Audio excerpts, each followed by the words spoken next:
Hi, kids. Hey, what's with the bag? What's in the bag? Hey. Fun stuff. Look at this wise guy.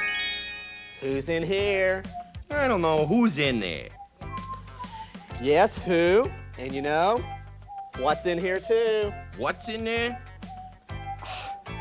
Yes, who, what, and where? Who's what in where? Now cut this out, Cutsinger, and tell me what you're talking about.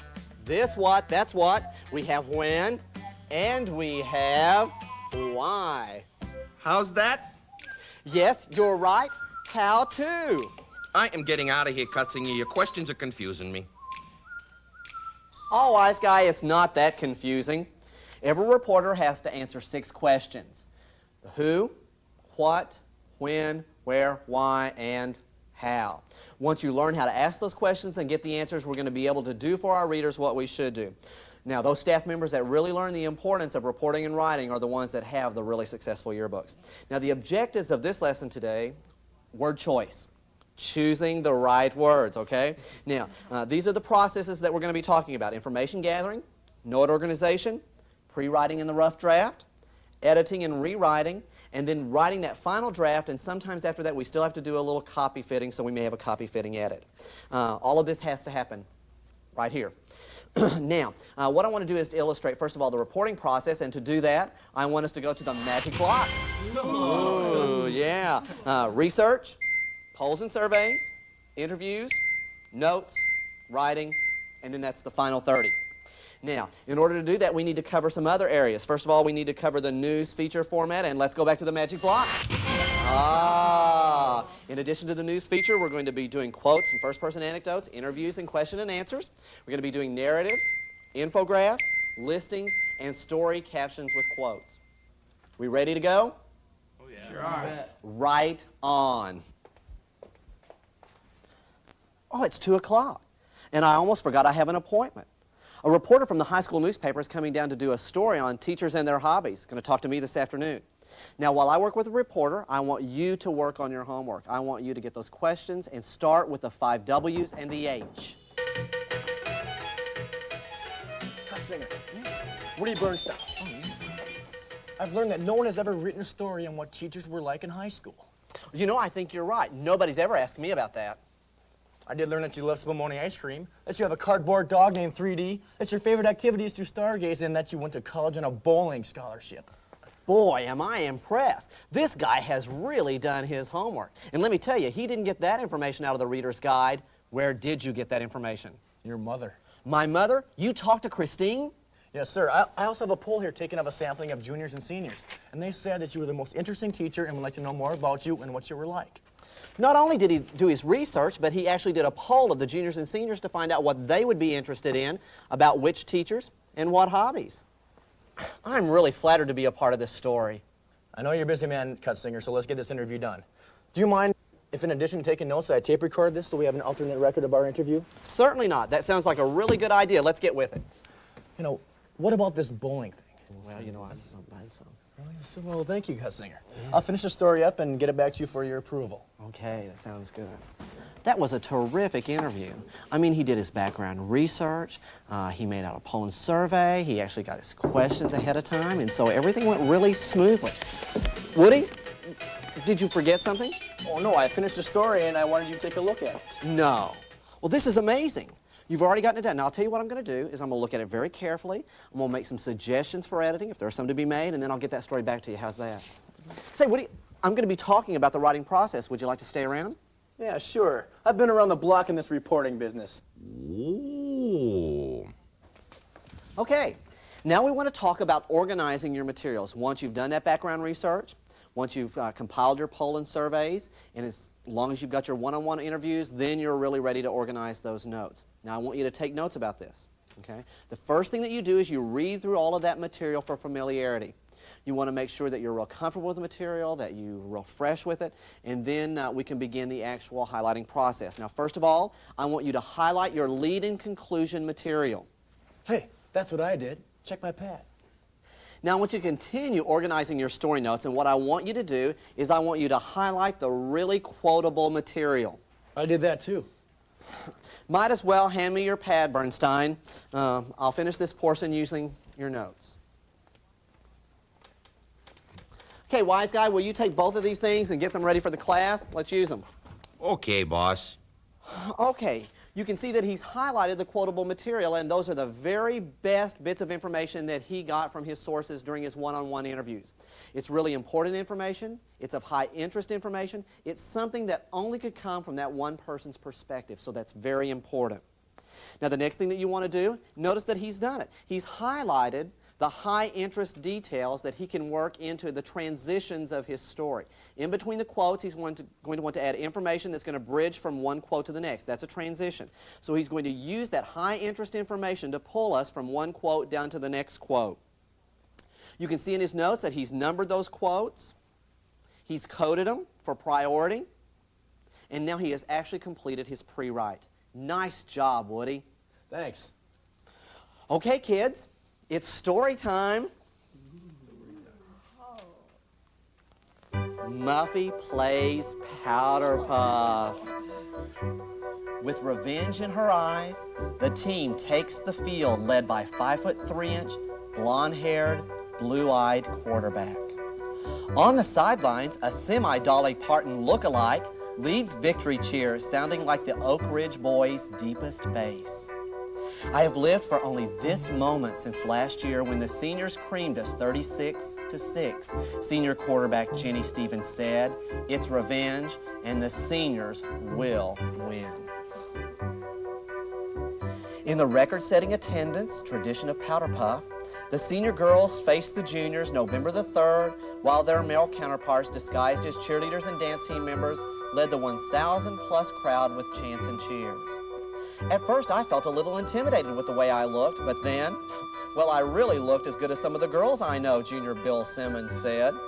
It may not have shown, but we worked hours to learn to build those pyramids. It takes real talent to do that and not burst your balloons. Showing their prowess on the field, the seniors romped past the juniors in an unprecedented 54-0 shutout. "Oh yeah, we practiced, but we didn't cheat," said junior Lisa Davison. "I can hardly wait until next year when I'm a senior. I took notes this year." As the juniors and seniors muddied themselves, as they battled it out on the field, and as they promoted spirit from the sidelines, freshmen and sophomore spectators waited patiently, knowing their day would come. Now, when we're telling a story, it's real important that we discover a unique angle. And you can see in that story that they discovered the unique angle of the appearances of those people. I mean, it created a real strong visual for us. They integrated interesting facts and figures. I mean, the fact that they had lost last year, they were out for revenge this year, important stuff. We saw reaction through the first-person quotes, where we actually had those first-person accounts. Those people had a story to tell, and we went straight to the source to get it. Now, it was written on the news feature story format, and what that means is that they started out with a lead that captured our interest. They followed that up with a direct quote, again, a high-interest piece, followed by a transition where they worked in those details that were real important to the telling of the story. Then finally, they had a conclusion, and that led back to the lead, but yet it gave us new and additional information. That's exactly what the quote transition format should do. Hey, Cutsinger, those are some great ways and ideas for going at your story, but you still have to write it. Sit down on the typewriter or computer and pound out the words. You got any advice on writer's block? I sure do. I have some writing tips for you, Woody, and for the rest of you. Go, Corey. Make sure everybody gets one. We want to make sure that we keep our paragraphs short. Short paragraphs. Now, you know, I've got a little game for the next one. Let's all play a game. You ready for a game? Yes, you're ready for a game. Now, close your eyes. Close your eyes. Woody, close your eyes. Now, what I want you to do is I want you to get a mental picture of what I say when I give you these words. The first word is athlete. How many of you all saw a football player? Oh, we saw one or two football players. Any track runners? No track runners? How about basketball? Okay, basketball. Tennis? How about hockey? Okay, so you all got a different kind of vision. That word had a different meaning for each one of you, so it was pretty vague. Okay, close your eyes again. Second word. Quarterback. How many of you saw him running around the end? Anybody? How about posed for a touchdown pass? Okay, most of you there. How many of you saw him sacked behind the line? Okay, there's one. Good. So you all saw him in different kinds of ways. Third word. Close your eyes. Jock. I don't want to know what you were thinking there. Okay. What I'm telling you is that I want you to use image-evoking nouns so it creates visuals for our reader. If we do that, it's a good power tool. Use strong action verbs. Avoid second person. Don't refer to your reader as you, because then you're assuming that they've had that experience and that may not be true for all of your readers. Avoid editorializing. Busy may mean one thing for you, but it may mean something else for me. Successful may be one thing for you, something else for me. Early in the morning, for me, is like 4:30. For Corey, it's about 9:30. So you can see that those words have different kinds of meaning, so we want to make sure that that happens. Also, we want to maintain a consistent style. We have a style manual. Corey, I'm going to have you working on that since you're the real writer, and we want to follow that style manual. Now, before we look at alternative copy, I think we're ready to go over some editing suggestions that we have for Woody's story. Wise Guy's got the story, so you can look at the changes up there, and I'm going to read the story for you. At the sound of the 2:30 p.m. dismissal bell, many believe that John Cutsinger, yearbook advisor, joins the teaching ranks that vanish into non-existence. Only a few know that he continues to pursue a high school interest that paid his way to college. Quote, I love the sport because when I was in high school, I worked every day to be good at it, Mr. Cutsinger said. I never thought that when I started anyone would consider me an athlete, but I proved to myself that you don't have to be the jock type to be a good sport. Now I want you to notice that he ran those first two sentences together. We can separate those and add a quote. We want to start a new paragraph. We want to keep those paragraphs short. Also, one little typo. We took out the R in the word thought. Starting his bowling career while in high school, you should see Mr. Cutsinger's 250 trophies, and he was the American Junior Bowling Congress All-American in 1970. When in high school did he start? I'd like for you to be more specific there. Also, avoid second person. You refer to your readers as you should see, so you really want to focus in on avoiding that second person.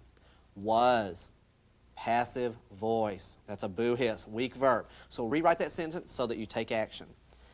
Quote, I won both the local and state tournaments and advanced to the national competition. The Congress based the All-American status on bowling and academic achievement. He added with pride. We always say he said, not he added with pride. He said. We keep our style consistent, so watch for those little inconsistencies.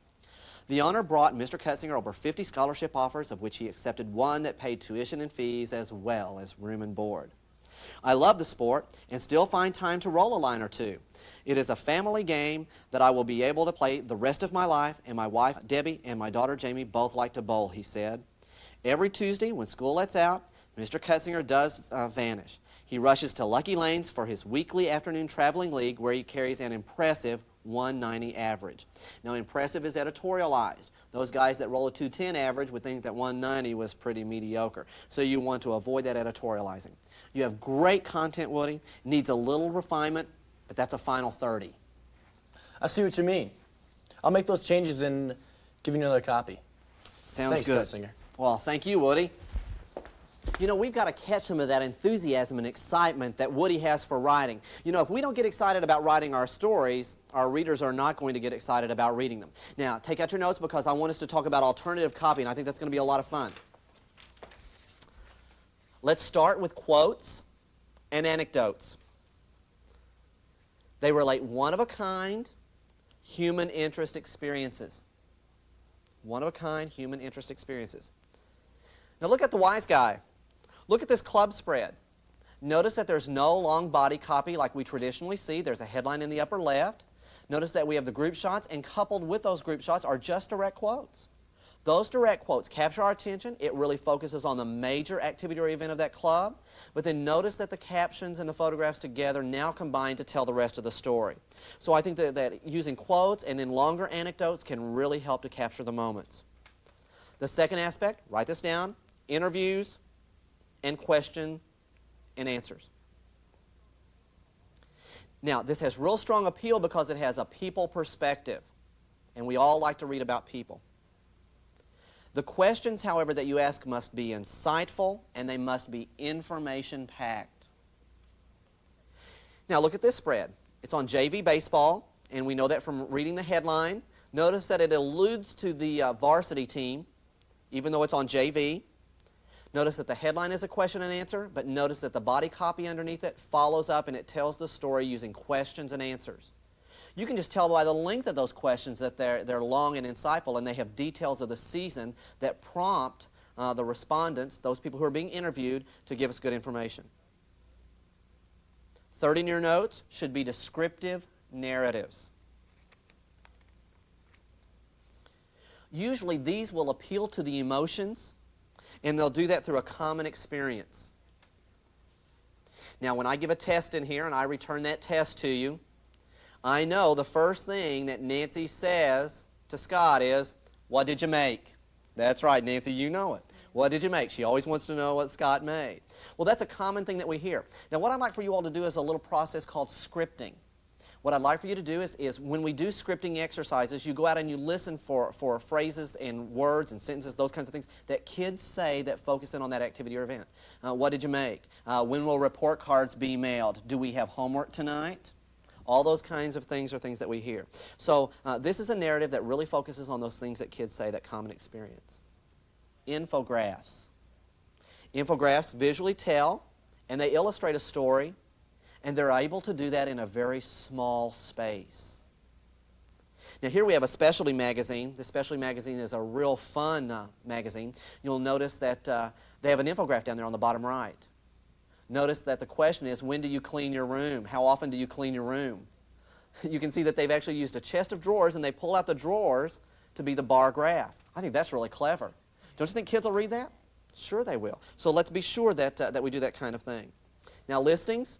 We want to make sure that we include some listings in our book. Now, Scott, you might want to write that down. That might make a nice sidebar, and we'll talk about those a little later. But certainly, listings have a place in our book. They're perfect for scan readers. For those people that are not going to read full copy blocks, they'll read those. Now, look at this. It's a combination of quotes and a listing. Notice that it's on experiments, and it has several different areas. It has devastating disasters as the first one. The second was on incredible edibles, those experiments that you have to eat. And then finally, the last part of the listing is stimulating stimuli. Just real nice work. Now, story captions. Story captions, I think, are the most important and exciting copy for the 90s. We're going to see a lot of work being done with story captions. They're expanded. They relate facts that have been traditionally in the story.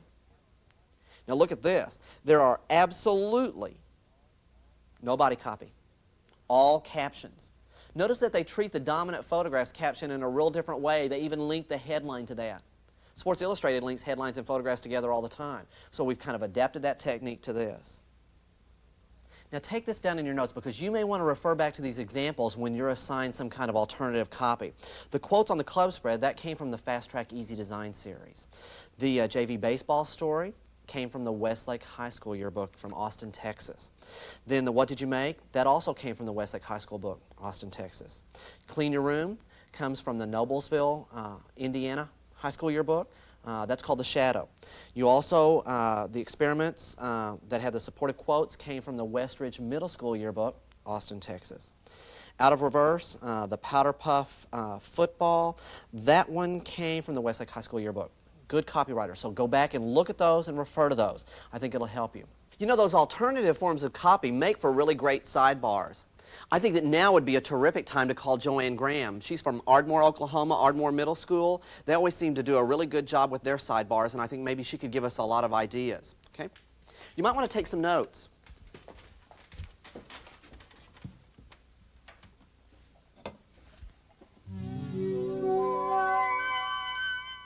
Y Club to Joanne. Hi, John. Hi, Joanne. Listen, we've been talking about alternative formats to copy, and we've got most of those definitions out of the way, and we'd like to know how we can work those into sidebars, and your kids do such a good job with sidebars. Could you give us some insight? Sure, I'd be glad to. Just be sure that everybody remembers that sidebars don't have to go down the side of the page. You can put them across the bottom, or you can choose some other format to present those in. And also, it's important to remember the philosophy behind them. They give you a slice of life, a different picture than just what story copy can offer to your students. Tell your kids they might want to try some quotations that are pulled out of the story, or you can use quotations that are not in the story at all. They might add a dimension as to why the event took place. Another point that you might want to talk to your kids about are surveys. They'll give us a picture of the life in your school at just a glance, just as USA Today presents surveys. So see if your kids will try that perhaps. Questions and answers are another good way to present a picture of the year. You can cover a wide variety of subjects with questions and answers without having to tie them together or link them together in any way. One book I saw really did a neat piece on senior memories, and they talked about the fads by writing and the fads and the pranks of the year, and then a little bit about the Vietnam War Memorial. And they did it by introducing it with a really well-written paragraph at the beginning of the story, and then they asked 3 students to respond to it. And one student told about the pranks they were involved in, another told about the fads and fashions of the year, and then finally a student told about visiting the Vietnam War Memorial and seeing his dad's name on the wall. And it was just a nice piece of showing how wonderful senior life can be, and then the sad moments that come along in that year also. Another kind of coverage that your kids might consider for sidebars are timelines, and they work really well. We did one a couple of years ago, and the kids just loved it. There's just something compelling about seeing a date at the bottom of the page. Lists are another fun idea for your staff. Maybe they'd like to do this. I saw a book where the kids took an adjective and they listed them in the index with each of the letters of the alphabet, and then they told about something that that adjective described that had happened during the course of the year. And it was really an exciting piece of coverage and added a broad dimension to that staff's coverage of the year. I don't know, I hope I've given you some good ideas, something that you and your kids can use. Oh, Joanne, these are exciting. I think the kids are ready to write. Thanks a Great. lot. We'll talk to you later. Okay, bye. Just what we needed. You know, all those ideas that we didn't think that we'd be able to work in? I think this got it. This is what we're going to be able to do. Now, just reviewing what Joanne had to say to us, put it in perspective, the sidebar always needs to relate to the main story. So it'll be some aspect of that main story. It will need to deserve the special attention that we give it.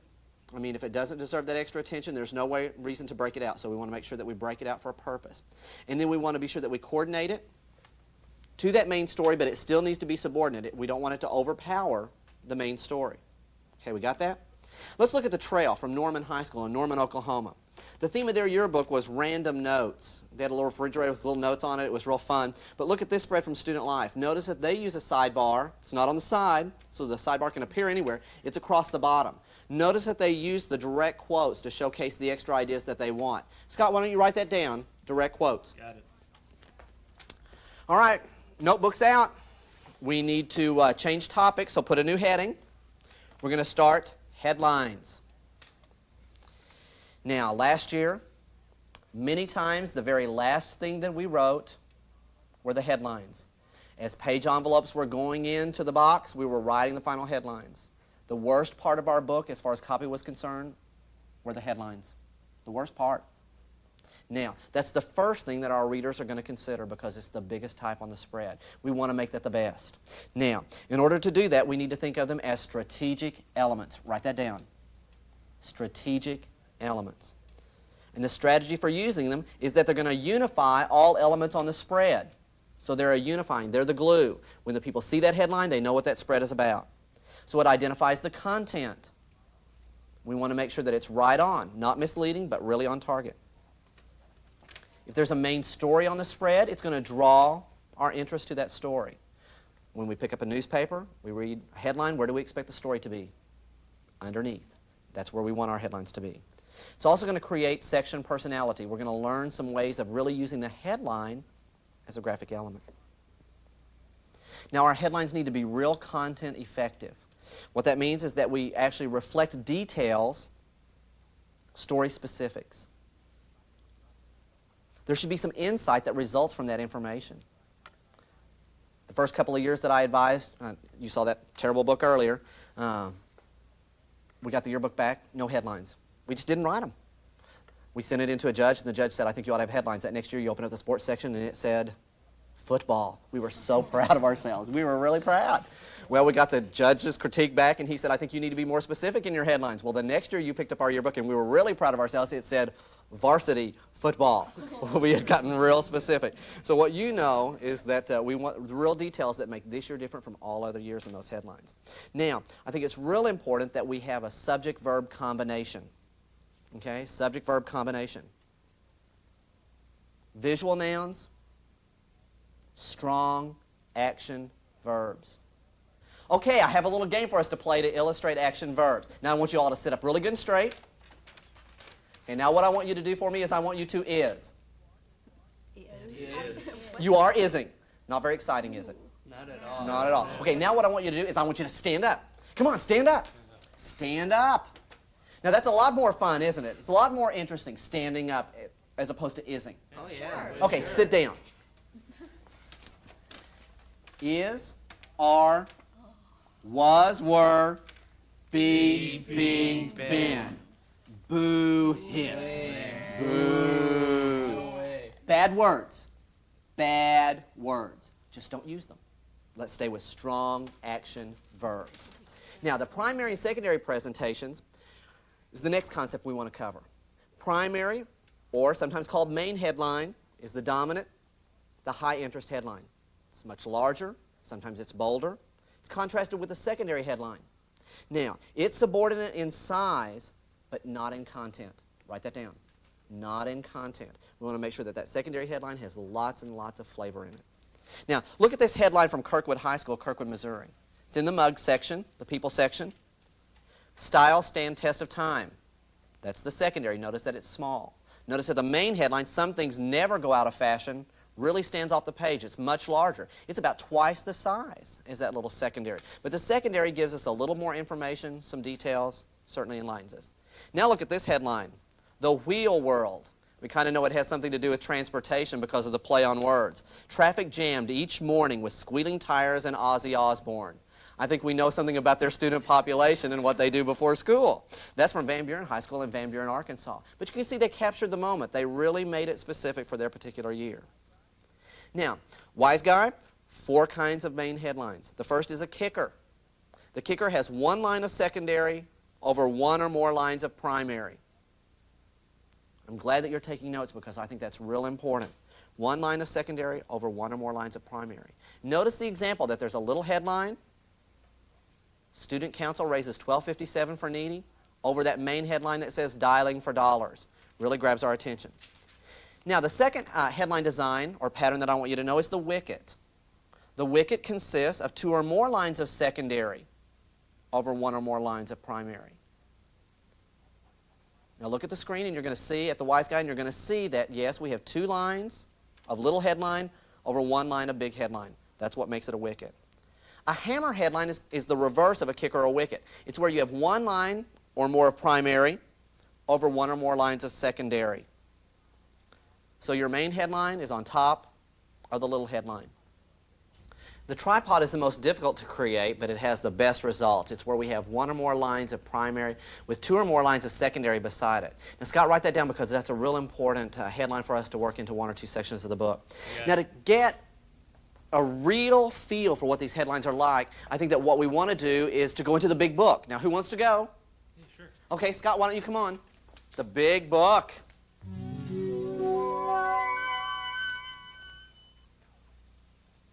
Wow, look at this kicker headline. It's from Acalanes High School in Lafayette, California. The little part, vocational arts made us put our, leads right into the big part, hands-on. Makes for a great headline. Really leads the reader into the story, works real effectively. Here's a wicket from Munster High School, Munster, Indiana. Notice that there's 5 lines of the wicket, the secondary part of the headline. Scurrying through the halls, lounging in the commons, pushing through crowds. With only 7 minutes to spare, students find it essential to keep rolling. A hammer headline from the Fayetteville High School book in Fayetteville, Arkansas. Jump right in is the main headline. Notice how the graphics make it look as if it's making a dive into that black bar. Also notice how the primary headline coordinates with the photograph, the dominant photograph. Works real effectively. The secondary, an early summer morning can be a prelude to fun, gives us specifics of getting up early in the summer to have a good time. And lastly, the tripod. This is from the Highland Park High School book in Dallas, Texas, does the blind start. Notice how the word blind is bold-faced and it coordinates with the dominant photograph. That's a really neat technique, and we're seeing it again and again. The secondary, beside the start, summer's end, starts, routine all over again, gives us the details that we need to know for the spread. Well, that's it for headlines. Now we're ready for captions. Now I've got your photos and captions. No, Wise Guys has the photos. He's going to show, and you're going to tell. Now who's going to be first?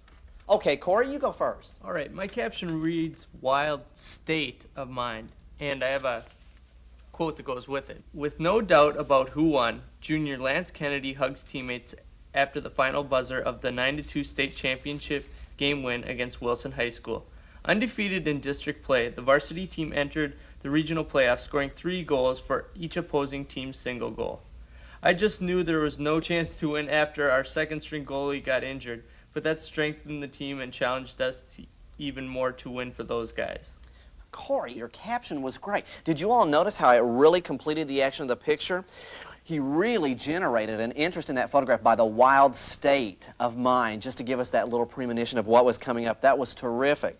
Now, I also like the way that you identify the individuals and the group in that caption. I mean, I think that really helps to bring it personally to us. You describe the action and the reaction. I love that direct quote. I think that's a super good idea. We might even want to think about doing that throughout our sports section. But what really captured my interest was how you related those less than obvious, the unobvious details. I mean, even the players probably had not even thought about scoring 3 goals to each opponent's single goal. You had to go to the scoreboard to get that. Terrific idea. Great caption. Super A+. Now, who wants to follow that act? I will. Oh, well, okay, Jamie. Mine has an additional quote also. Okay, I'd like to hear it. Okay, it starts out, "The knee bones connected, ... In preparation for the semester final in anatomy and kinesiology, junior Sammy Kirkpatrick and Jim Schwartz quiz themselves on the bone structure of Wally, the teaching assistant, as junior Tim Reese checks their answers. Mr. Greg Sands set aside 3 days to test his students one by one with the help of Wally. At first I thought Mr. Sands was kidding, but every one of us in the class had to identify all of Wally's bones, and that constituted 1/4 of our semester final." Wow, Jamie, that was great, ... You have really creatively conceived that caption. The lead-in, the old knee bones connected, is really fun. You did a real strong identification and description of what was going on in the photograph. You did that in the first sentence. You followed that up with a second sentence that told the consequences or outcome of what was going on. And then that optional direct quote that you used was just really a nice touch to show how the kids reacted. And I think that's really important that we really bring the kids into our captions. If we do, they're going to read them. Okay, I need a third example. Anybody got a good deal? Scott? Mine reads, "Kids play. A conga line sandwiches senior Parker Brooks between Jenny Stevens and Tim Brewer during a family living class field trip to Rockgate Elementary School. To make an A in the class, 28 students volunteered 1 hour a week to work with a group of younger children throughout the semester." And I've got a quote that goes along with it, too. "I think I have a greater appreciation for what parents and teachers go through with us, and I also know why they do it. The rewards were great when you see those little kids succeed." Parker Brooks. Fabulous word choice. I love the way that you start out that caption with a conga line. Notice how he seems to be in a conga line. You really found something in the photograph to bring to the front that was interesting. Now, if we start out with just a name or the name of a group or the name of a person, chances are we may turn off some of our readers because they're not interested in that person or that group. But you avoided that by coming up with 2 or 3 words at the beginning that were real teasers that drew us in. Really great. You focused on the activity, not the group. Real strong action verbs in that sentence. Good use of action verbs. You avoided passive voice. Is, are, was, were, be, being, been. Good deal. So we've avoided those weak verbs. Terrific job. Okay, now one last fun thing when we're talking about copy. In the production of copy, when we're actually placing that copy on the spread, we want to make sure that we do it real strategically. Copy placement is everything. We want to make sure that our readers are really into it. They don't buy the book to read it, so we want to make sure that we do everything we can to encourage it. So what I want to do is I want to ask the wise guy to give us some really fun ideas, some fun stuff of how we can make our copy more readable. Okay, wise guy, give it to us. A 1 and a 2 and a 3.